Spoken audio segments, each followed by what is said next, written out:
नतीजों से पहले आखिर क्यों कर दिया वसुंधरा राजे ने रविंद्र सिंह भाटी को फोन और फोन करके कहा मुबारक हो, आप जीत गए हैं और आपने जबरदस्त जीत दर्ज की है।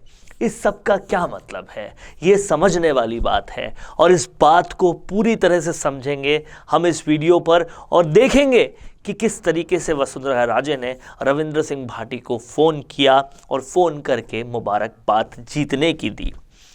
इसके लिए इस वीडियो को आप आखिर तक देखिएगा और अभी तक अगर आपने राजस्थान संवाद को सब्सक्राइब नहीं किया है तो तुरंत कर लीजिएगा, क्योंकि पॉलिटिकल खबरों का विश्लेषण करके आगे तक की बात आपको राजस्थान संवाद बताता है। वक्त रहते आपको नोटिफिकेशन भी मिल जाता है।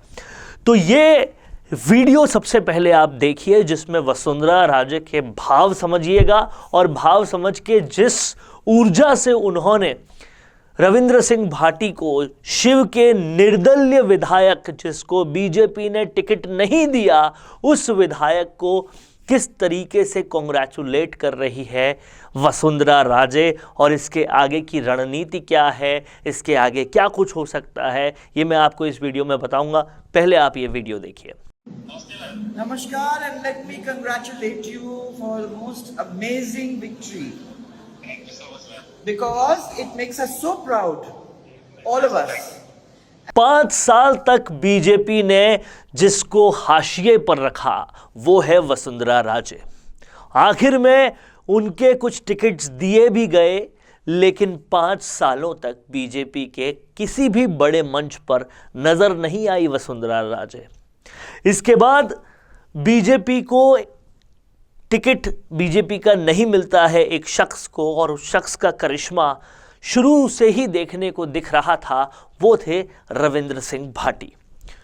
उनको टिकट नहीं मिलता है, माहौल उनका पूरा होता है, इलेक्शन हो जाते हैं, लेकिन नतीजे आने अभी बाकी होते हैं।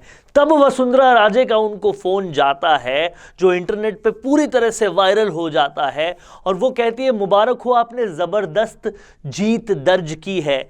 ये कॉन्फिडेंस वसुंधरा राजे का रविंद्र सिंह भाटी पर, और रविंद्र सिंह भाटी का बदले में जिस आदर सत्कार के साथ उनको धन्यवाद देना था, क्या ये कुछ नई पॉलिटिकल ताबीर लिख रहा है, इसको समझना पड़ेगा। या फिर क्या बीजेपी ने ही वसुंधरा राजे को डायरेक्ट किया है, नियुक्त किया है कि जो भी निर्दलीय जीत सकते हैं उनको अपने साथ रखने का, और कहीं ना कहीं बीजेपी के लिए वसुंधरा राजे ये नेगोशिएशंस कर रही है निर्दलियों से। इस पूरी बात को समझना और देखना पड़ेगा। देखिए, भारतीय जनता पार्टी दुनिया की सबसे बड़ी पार्टी बन चुकी है और प्रधानमंत्री मोदी वर्ल्ड लीडर बन चुके हैं। अब क्या वसुंधरा राजे जितनी समझदार नेता, जितनी अनुभवी नेता, क्या कमल के फूल और प्रधानमंत्री मोदी का करिश्मा छोड़कर अपना आगे का अस्तित्व देख सकती है? और वो भी तब जब पूरे देश की तमाम सारी पॉलिटिकल शक्तियां भी ज़्यादातर बीजेपी के पास ही है। क्या इस तरीके से माहौल लग रहा है कि अगर नंबर्स कुछ हिलते डुलते लगते हैं, जो कि एग्जिट पोल में अलग अलग तरह के एग्जिट पोल सामने आ रहे हैं, कहीं पर बीजेपी को जीतता हुआ दिखा रहे हैं, कहीं पर कांग्रेस का, अगर नंबर्स हिलते डुलते हुए लगते हैं और निर्दलियों की ज़रूरत ज़्यादा पड़ती है, तो क्या वसुंधरा राजे अपने खेमे के निर्दलियों को बीजेपी की दूसरी तरफ ले जाने की कोशिश कर सकती है? क्या वो अशोक गहलोत का साथ दे सकती है? देखिए, पॉलिटिकल परिपक्वता के मामले में वसुंधरा राजे कहीं पर भी कमतर नहीं है और ऐसा लगता भी नहीं है कि वो ऐसा रिस्क लेगी। लेकिन हाँ, रविंद्र सिंह भाटी समेत और निर्दलियों से अगर वसुंधरा राजे इस तरीके से संपर्क कर रही है तो इसे इस तरीके से देखा जा सकता है कि अगर भाजपा के नंबर कम रहते हैं, सरकार बनाने से थोड़े दूर रहते हैं, तो नेगोशिएशंस के लिए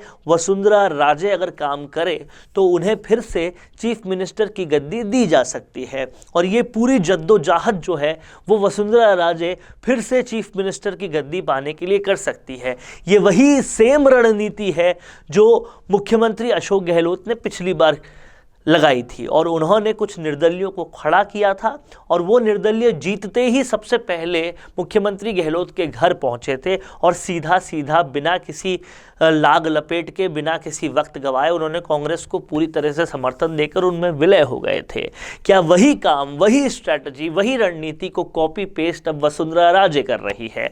और अगर वो कर रही है तो क्या उसकी शुरुआत भाजपा के निर्दलियों में से सबसे ज़्यादा जीतने के आसार जिसके लग रहे हैं उस रविंद्र सिंह भाटी से की है? क्या ऐसा ही कॉल उन्होंने आशु सिंह सुरपुरा को भी किया होगा? क्या क्योंकि बीजेपी के बागी सबसे ज़्यादा थे तो क्या उनमें से कई वसुंधरा खेमे के भी थे? ये सारी चर्चाएं जो है वो आम है पूरे पॉलिटिकल बाजार में, और जो पॉलिटिकल सूझबूझ के लोग हैं वो यही कहते हैं कि वसुंधरा राजे के फिर से गद्दी पर बैठने की ये एक एक्सरसाइज हो सकती है। और अगर बीजेपी की सीटें कमतर रहती है क्योंकि बागी पहले से उनके सबसे ज़्यादा हैं, तो फिर वसुंधरा राजे जो है वो चीफ मिनिस्टर बनने के लिए ये चीज़ कर सकती है कि वो ज़्यादा निर्दलीय विधायक को बीजेपी में लाने में अपना एफर्ट दिखाए और कहीं ना कहीं आलाकमान से फिर से राजस्थान की गद्दी ले आए। देखना होगा कि वसुंधरा राजे क्या ये कर पाती हैं या फिर ये उस षड्यंत्र की